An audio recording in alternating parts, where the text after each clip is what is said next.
Today's topic is development of ventricle and interventricular septum. Very important topic. I think you have already got this picture by heart. Heart tube. Everything will originate from here. Now, we have already discussed that the ventricle develops from, there are two ventricles, you know, right and left. Ventricles develop from primitive ventricle. This is the primitive ventricular cavity. Primitive ventricular cavity, from it develops the the left ventricle. From the primitive ventricular cavity develops left ventricle, and from the bulbar cordis part,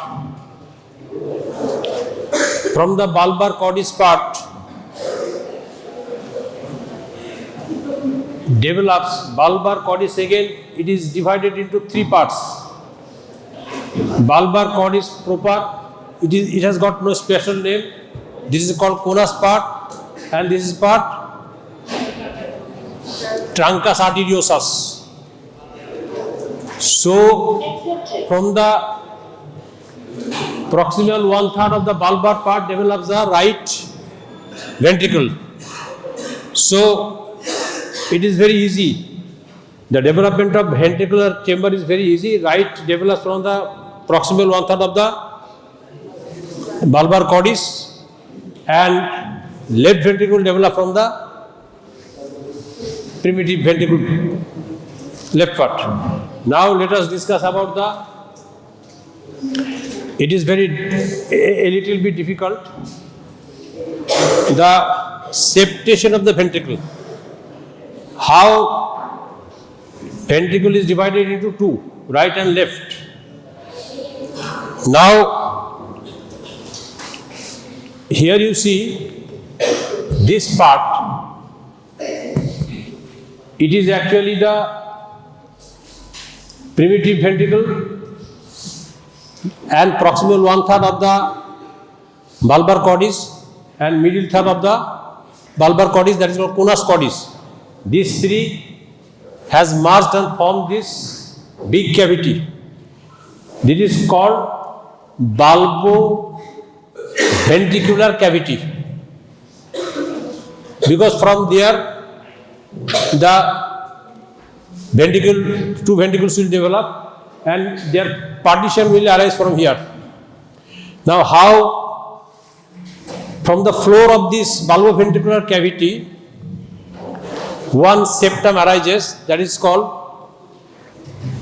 before that you have to know that the interventricular septum actually consists of developmentally, it is coming from three sources. Number one, muscular part.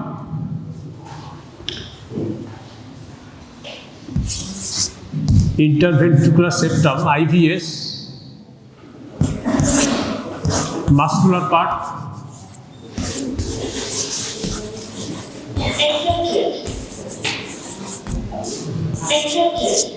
bulbar part,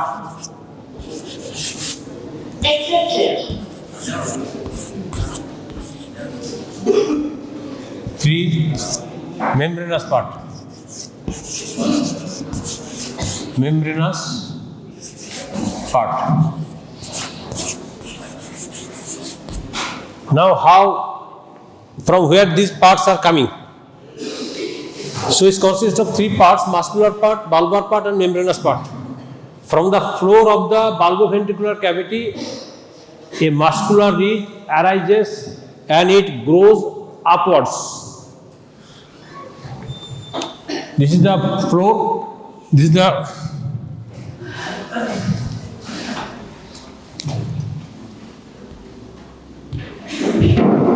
the muscular part. It is arising from the floor.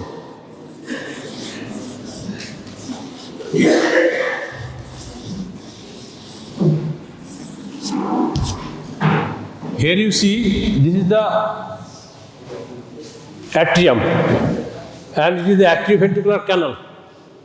And I have repeatedly discussed the atrioventricular canal from its dorsal wall and from its ventral wall develop endocardial cushion, and it divides the AV canal into two, right and left. So here it is the cushion, atrioventricular cushion. This is atrioventricular cushion. Right. Atrioventricular cushion. Accepted. This is the dorsal atrioventricular cushion and it is the ventral atrioventricular cushion. These two form the same septum intermedium. You know, septum intermedium. Now, this muscular part will partially meet the septum intermedium or AV cushion and partially will fuse with it. Now, this space which lies cephalic to the muscular part of the interventricular septum, this part actually communicates between the two ventricles. It is communicating between two ventricles. Now it has to be closed. Now it is the bulbar part of the heart tube. Here also two cushions, right and left, bulbar cushions. This is the right, this is the left. So from here there is two cushions, right and left. They will grow and meet with each other and they will grow downwards. They will grow downwards.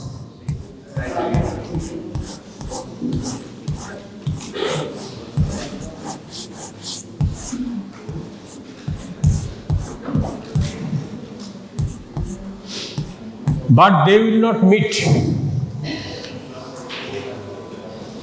They will fall short of and it will not meet the muscular septum. So there will be a gap between these two. So still interventricular septum has not been properly developed. There is still a connection between the two ventricles. Right. So this is the bulbar part and this is the muscular part. Out of these three parts, this is the muscular part, bulbar part. Now from the right end of the AV cushion, you will remember right end of the AV cushion, the membranous part will develop. I am using different color.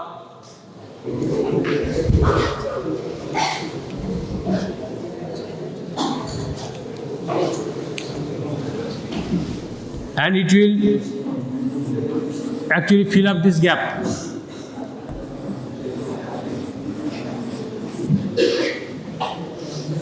So this gap between the bulbar septum and muscular septum, a gap exists.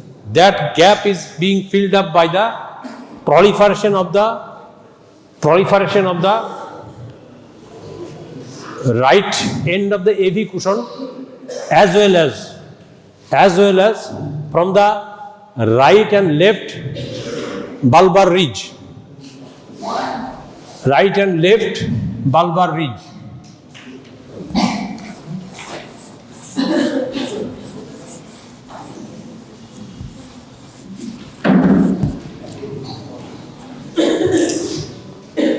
A bit confusion. Now, bulbar ridge contributes the formation of the bulbar septum as well as the membranous part of the interventricular septum. Right?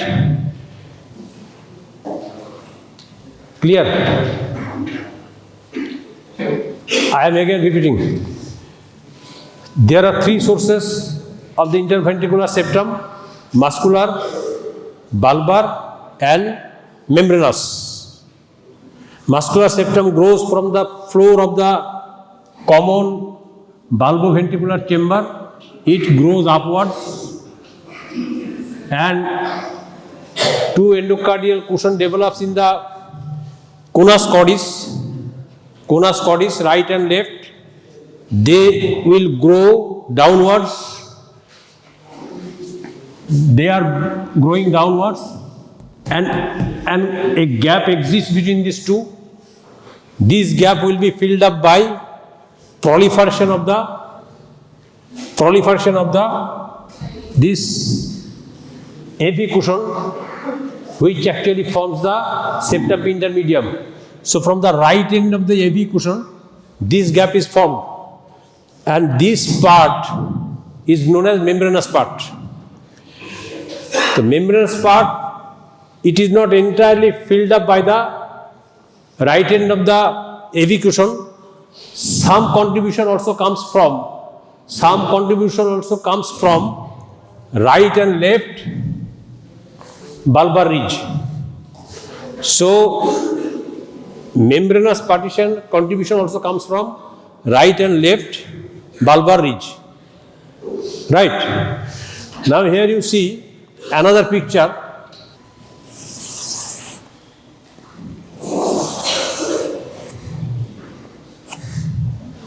Here lies you have already seen this picture. Here lies the septum intermedium, and it is the septum primum, and this is the septum secundum.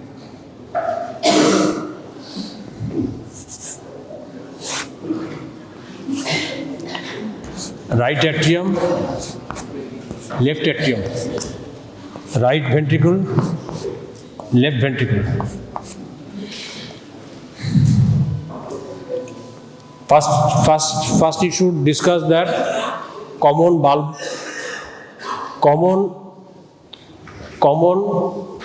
bulboventricular chamber. First we will develop. Now this should be partitioned in such a way. You should remember this. This common bulboventricular chamber, which will form the right and left ventricle, they should be their septation should be in such a way that it should communicate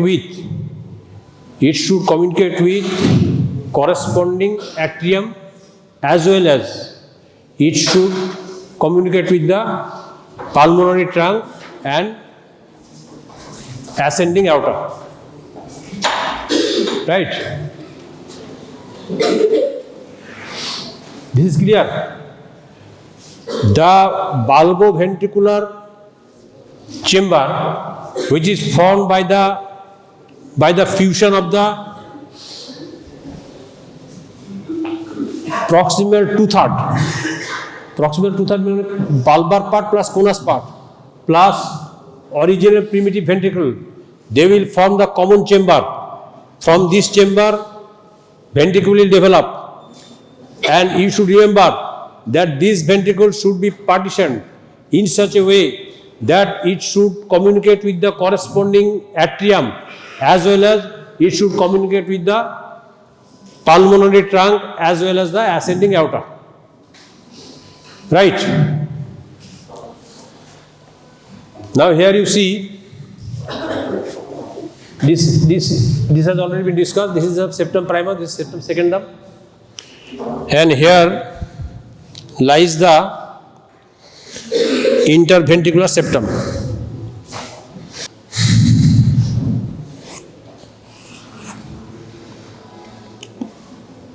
Suppose this is the interventricular septum.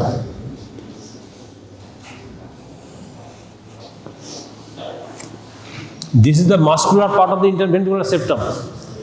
Here you see that this atrial septum and this ventricular septum, they are not in line with. There is some gap. Now, this is the septum intermedium. This is the right end. This is the left end. I already discussed that there is a gap between these two. That gap is filled by right end of the septum intermedium. So that here I use different color. This is the right end of the septum intermedium.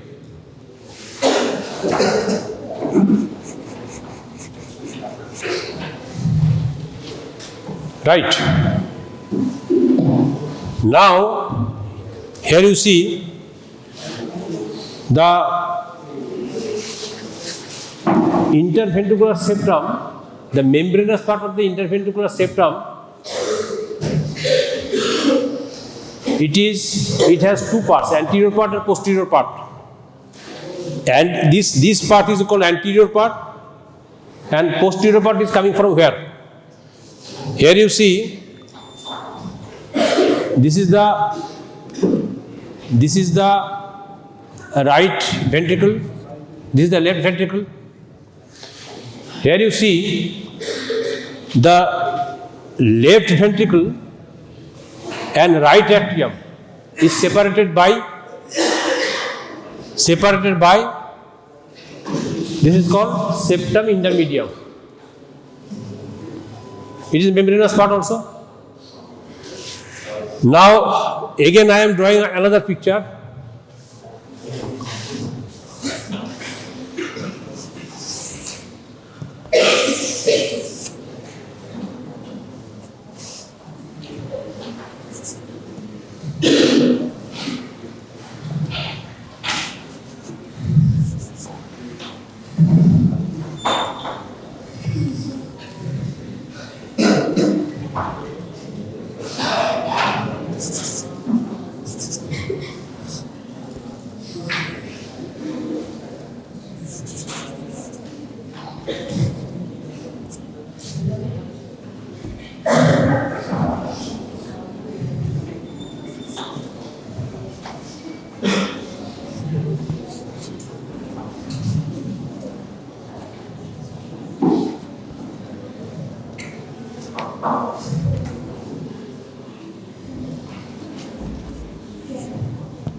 Now here you see.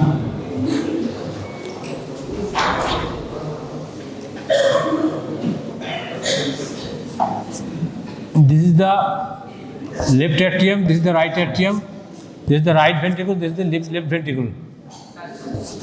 Here you see the right atrium and right ventricle. It is guarded by three valves, tricuspid valve, right? So out of these three tricuspid valve, one valve is coming from the membranous part of the interventricular septum. Here you see, right? Likewise, this is the mitral valve. This is also coming from the septal membranous part of the interventricular septum. So, if you see this picture, the contribution of the interventricular septum, this part is the muscular part, this part is the proliferated part of the septum intermedium. Here you see, this is the proliferation of the septum intermedium, and this part is original part of the septum intermedium. Original part, septum intermedium, original part. Right? This is the original part of the septum intermedium, this is the proliferated part of the septum intermedium, right side, and this is the muscular part. So, now this left ventricle is separated from the right atrium by this septum. This is also membranous part. It is called atrioventricular septum. This is called interventricle, between two interventricle, and this is between atrium and ventricle. So it is called atrioventricular septum. So atrioventricular septum is actually membranous in nature, right? Now again I am summarizing the whole thing. If it comes as a short note, describe the interventricular septum. First you will write down that the interventricular septum comes from three sources. From the original bulboventricular cavity, that is the muscular part. One is coming from the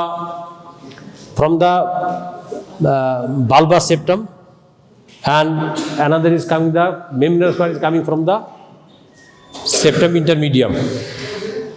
Septum intermedium, right? Now,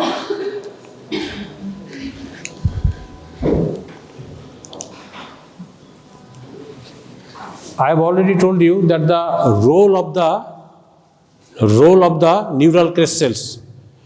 Actually, neural crest cells migrate to the atrioventricular cushion as well as right and left bulbar ridge. They are actually contributed by the neural crest. If there is any defect in the neural crest, that will be reflected in the developmental anomalies of this partition, right? One important clinical condition arises. It is frequently found in adult, that is called Fallot's tetralogy. Fallot**S. Fallot's tetralogy. T is absent. Fallot's tetralogy means there are four defects. In Fallot's tetralogy, there are 4 defects. It is the most common cyanotical heart disease. It is most common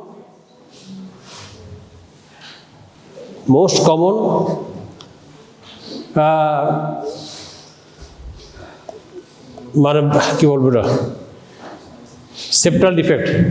It is the most common ventricular, interventricular or ventricular septal defect, cyanotic.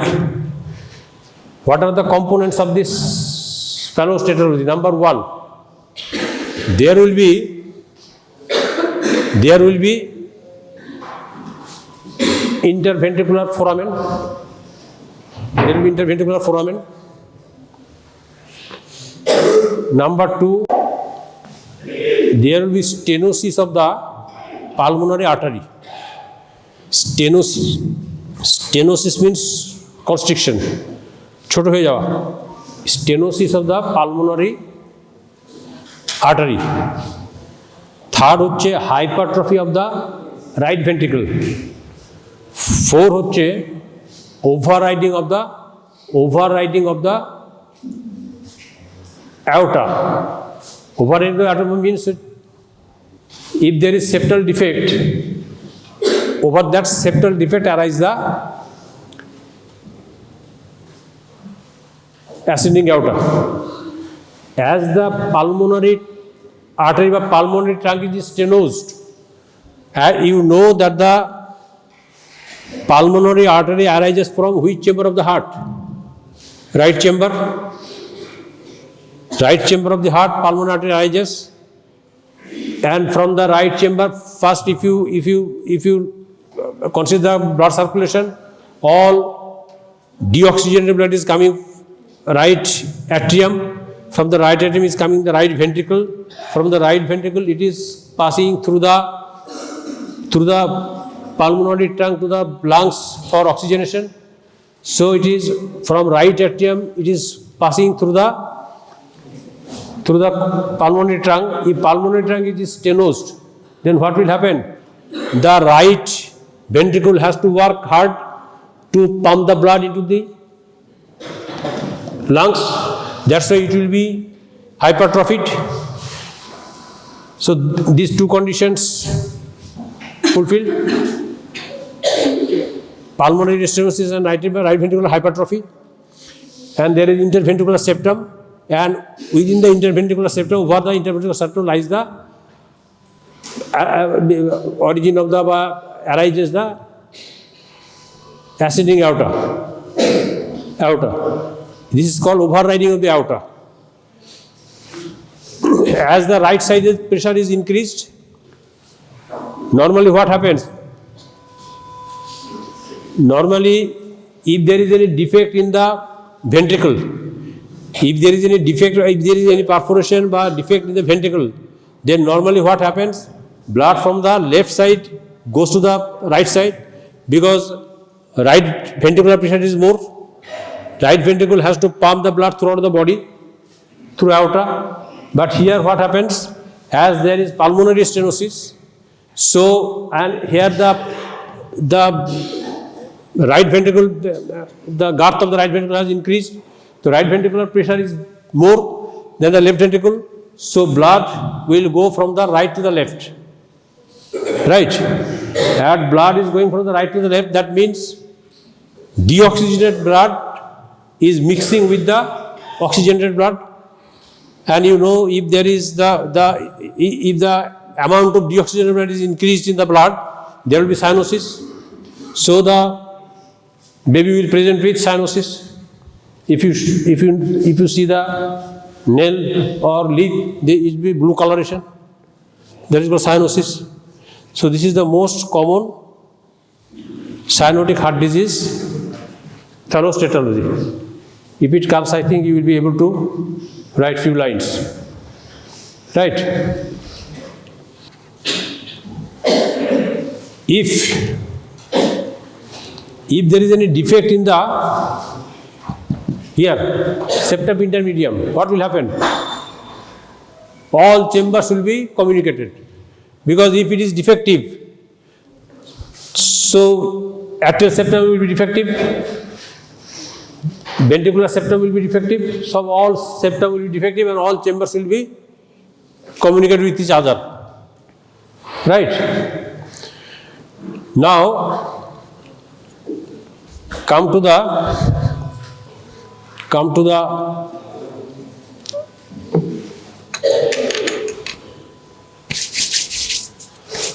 other septum. Now, this is the bulbar septum. Bulbar septum, there are two bulbar septum. One is proximal, one is distal. Proximal bulbar septum, here you see proximal bulbar septum has taken part in the formation of the interventricular septum, and there is a distal bulbar septum. Distal bulbar septum divides the truncus arteriosus into two. Truncus arteriosus, you know, it develops the aorta and ascending aorta and pulmonary trunk. So this is the distal bulbar septum which actually doing this job, septation of the pulmonary trunk and ascending aorta, right?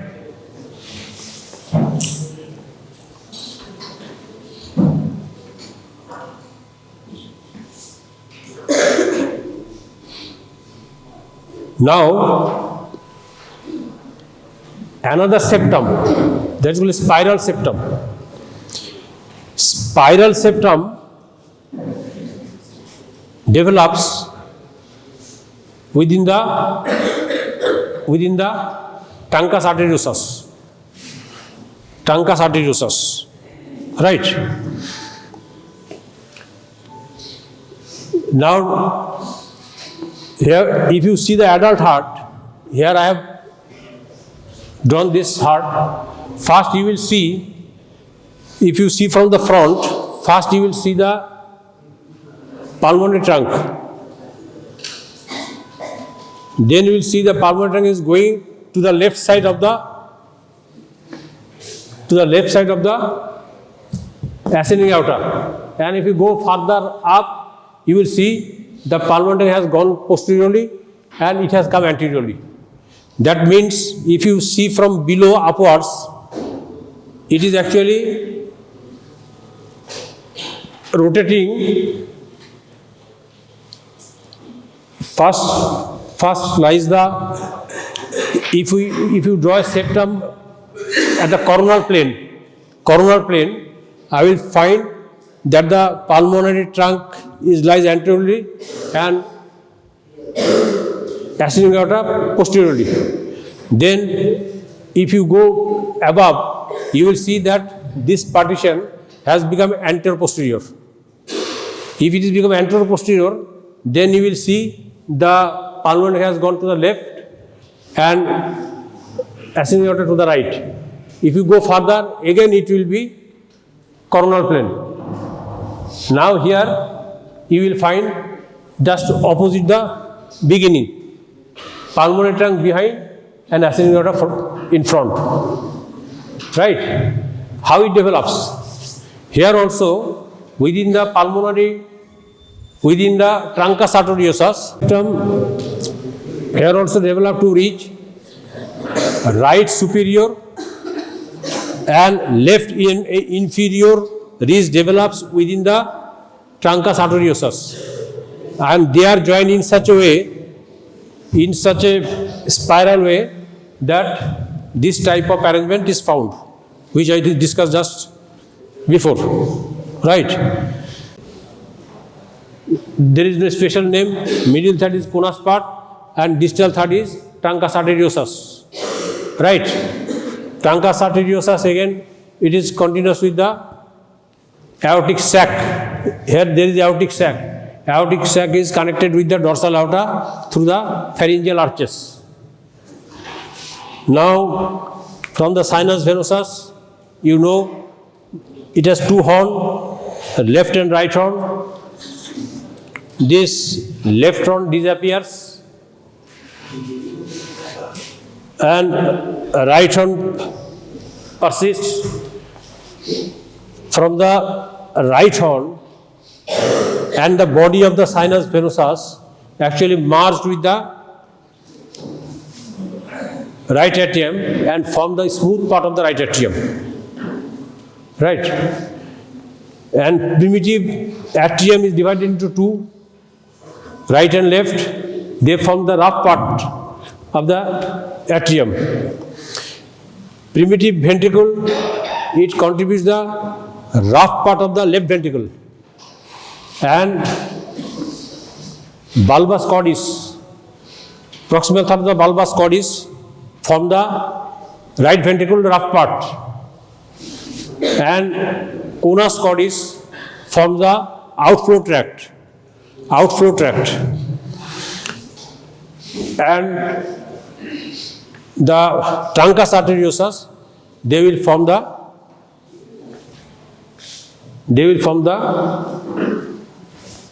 pulmonary artery and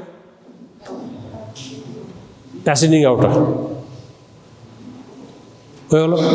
Now, partitioning. The partition of the left atrium is easy, but partition of the ventricle is a bit difficult. Ventricular partition, there are three components: muscular component, bulbar component, and membranous component. Muscular component develops from the floor of the bulboventricular cavity. This is the bulboventricular cavity. From there, this partition developing upwards, and it is partially fuses with the septum intermedium.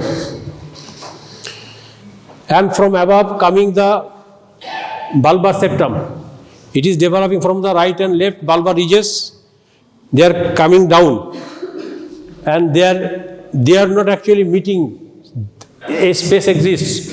That space is filled up by proliferation of the septum intermedium, as well as proliferation of the right and left bulbar ridges. They form the membranous part of the interventricular septum, and most of the defect, ventricular septal defect, most of the defect actually occurs through this part, right?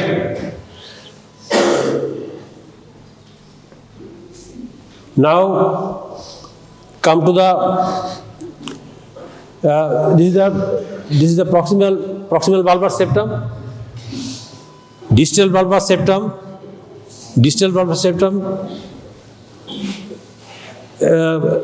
makes partition between the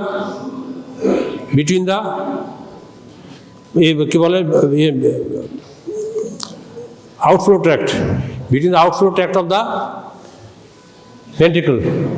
That means beginning of this is the, here you see, this part is called the outflow part of the right ventricle. That similarly there is outflow tract of the left ventricle. This outflow tract actually smooth, and inflow tract, when blood is coming, inflow tract, they are rough because of the muscular ridges. They are rough. Now, so these are the bulbar septum. Now, how the truncus arteriosus is divided into pulmonary trunk and ascending aorta. That is the spiral septum. Spiral septum, how it develops? It also develops from ridges. What are the name of those ridges? Right superior and left inferior ridges that develop in the wall of the truncus arteriosus. They are in such a way joined together. They form a spiral path. Because of this spiral pathing, there will be pulmonary trunk anteriorly at the beginning and ascending aorta posteriorly. At the middle, the pulmonary trunk will go to the left side and aorta will be right side, and more distally, the disposition will be changed. Pulmonary trunk will go posteriorly and ascending aorta will come from anteriorly. Right? So these are the development of the interventricular septum and spiral septum. Right? এখন 10 minute আছে, তাহলে আর কিছু পড়ানো যাক।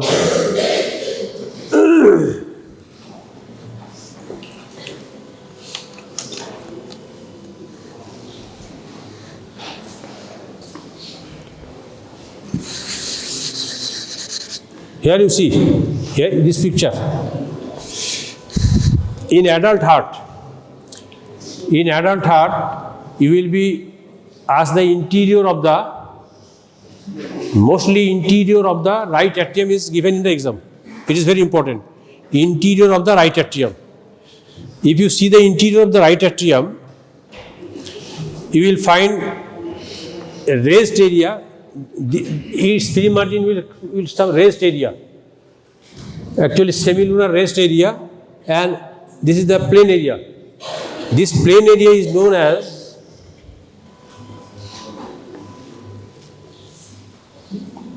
this margin. This semilunar margin is known as limbus fossa ovalis. This is called limbus fossa ovalis, and this is called fossa ovalis. Fossa ovalis and limbus fossa ovalis. You will be asked, what is this? This is the limbus fossa ovalis, and this is the fossa ovalis. Whenever you will tell this, then and there, they will ask the embryological explanation. What is this limbus? Then you should say that it is the free margin of the septum intermedium. And what the fossa ovalis represents, it is the septum primum. And if there is valve, you will be asked about the valve. I have already told you the crista terminalis, valve of the inferior vena cava, and valve of the coronary sinus.